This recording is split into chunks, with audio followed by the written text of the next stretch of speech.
ବାଲେଶ୍ୱର ଜିଲ୍ଲା ବସ୍ତା ବ୍ଲକ ଦାଣ୍ଡି ଗ୍ରାମର ଜଗନ୍ନାଥ ସାହୁଙ୍କ ପୁଅ ଭବେଶ ଗତ ମାର୍ଚ୍ଚ ମାସ 31 ତାରିଖରେ କୌଣସି କାମ ପାଇଁ ବାଇକ୍ ଯୋଗେ ବସ୍ତା ଯାଉଥିବା ବେଳେ ଏକ ଅଜଣା ଗାଡ଼ି ଧକ୍କାରେ ଗୁରୁତର ଆହତ ହୋଇଥିଲେ। ତାଙ୍କୁ ପ୍ରଥମେ ବସ୍ତା ଗୋଷ୍ଠୀ ସ୍ୱାସ୍ଥ୍ୟ କେନ୍ଦ୍ର ପରେ ଭୁବନେଶ୍ୱର ଏକ ଘରୋଇ ହସ୍ପିଟାଲରେ ଭର୍ତ୍ତି କରିଥିଲେ ପରିବାର ଲୋକେ। ମୁଣ୍ଡରେ ଶକ୍ତ ଆଘାତ ଲାଗିଥିବାରୁ ଅସ୍ତ୍ରୋପଚାର କରାଇଥିଲେ। ଡାକ୍ତର ଏହି ଅସ୍ତ୍ରୋପଚାରରେ ଭବେଶଙ୍କ ମୁଣ୍ଡରୁ ଖପୁରି ବାହାର କରି ଅଲଗା ରଖିଛନ୍ତି। 3 ମାସ ପରେ ପୁଣି ଥରେ ଅସ୍ତ୍ରୋପଚାର କରି ଖପୁରି ପ୍ରତ୍ୟାରୋପଣ କରାଯିବ ବୋଲି କହିଥିଲେ ଡାକ୍ତର। ଏଥିପାଇଁ 7ରୁ 8 ଲକ୍ଷ ଟଙ୍କା ଆବଶ୍ୟକ ବୋଲି ଡାକ୍ତର କହିଛନ୍ତି।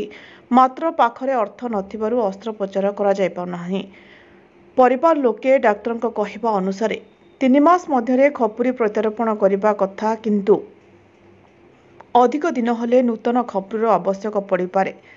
ସେଥିପାଇଁ ପୁଣି ଅଧିକ 2ରୁ 3 ଲକ୍ଷ ଆବଶ୍ୟକ ହେବ। ବର୍ତ୍ତମାନ ସୁଦ୍ଧା 5 ମାସ ବିତି ଯାଇଥିଲେ ମଧ୍ୟ ଗରିବ ପରିବାର ହୋଇଥିବାରୁ ଅର୍ଥ ଯୋଗାଡ଼ କରିନପାରି ପୁଅକୁ ଘରେ ରଖି ଚିକିତ୍ସା ପାଇଁ କାନ୍ଦି କାନ୍ଦି ଘର ଘର ବୁଲି ସାହାଯ୍ୟ ମାଗୁଛନ୍ତି ବାପା ମା।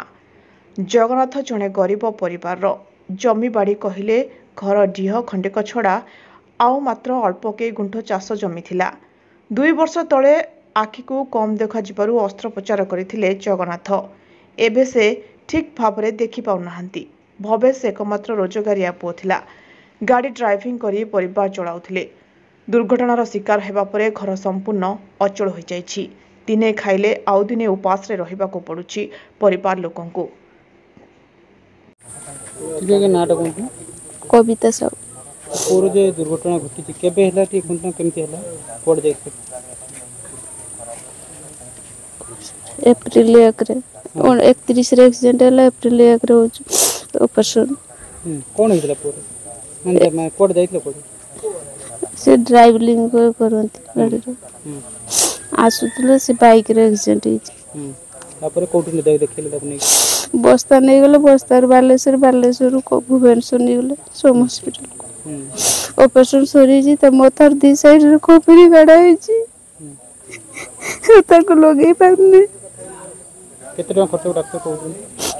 ସେ କହୁଛନ୍ତି 5 ଲକ୍ଷ ଟଙ୍କା ଡିପୋଜିଟ୍ କର, ତାପରେ ଯାଇକି ଅପରେସନ୍ ହବ। ସରକାର କ'ଣ ସାହାଯ୍ୟ ମାଗିବେ ପୁଅ ପାଇଁ? କିଛି ସାହାଯ୍ୟ ସେମିତି କଲେ ମୋ ଛୁଆର ଖପୁରି ଲାଗିପାରିଥାନ୍ତା।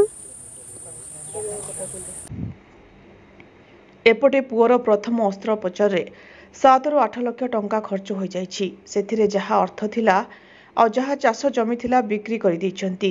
ଦ୍ୱିତୀୟ ଅସ୍ତ୍ରୋପଚାର ପାଇଁ ଆଉ ପାଖରେ ଅର୍ଥ ନଥିବାରୁ ଚିକିତ୍ସା କରାଇ ନପାରି ପୁଅକୁ ଘରକୁ ନେଇ ଆସିଛନ୍ତି ପରିବାର ଲୋକେ।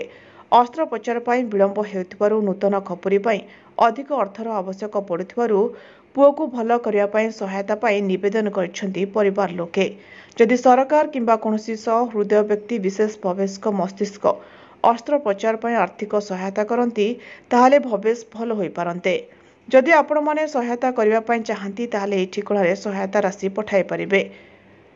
Manoj Sahu, phone number 6372593453। Bhabesh Sahu, phone pay Google pay ନମ୍ବରଟି ହେଲା 9348532878। ବାଲେଶ୍ୱର ଜିଲ୍ଲାରୁ ମାନସ ରଞ୍ଜନ ବେହେରାଙ୍କ ରିପୋର୍ଟ, ଜ୍ୟୋତିପ୍ରଭା ନ୍ୟୁଜ୍।